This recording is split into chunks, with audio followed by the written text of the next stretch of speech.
या, नीट बघून घ्या हे घर. आता याच घरात राहायचंय तुम्हाला. घर पण माझ्यासारखंच आहे, मग नंतर कटकट करायचं नाही.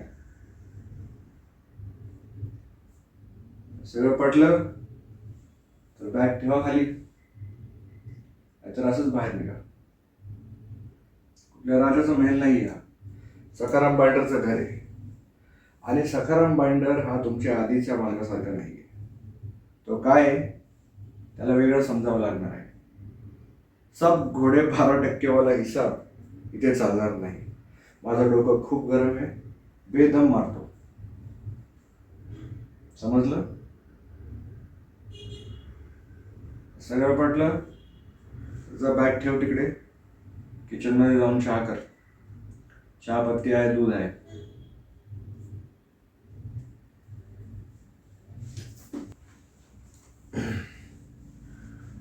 परिस्थिती जेमतेम आहे,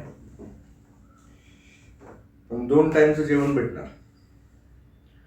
आणि वर्षातनं 2-3 वेळा ते तुमचं शॉपिंग, साडी वगैरे सगळं होऊन जाईल. हां, अजून एक गोष्ट,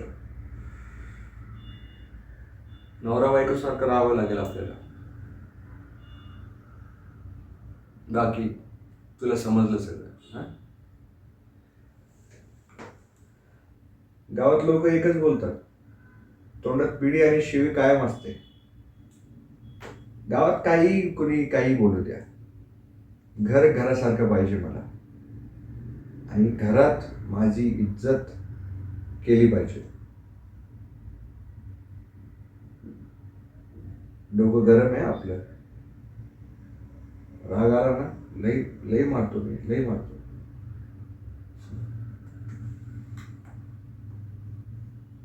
ठीक आहे, चल चहा कर लवकर. हां, कुठल्या राजाचं घर नाही हा, सखाराम बाइंडरचं महल आहे. समजलं?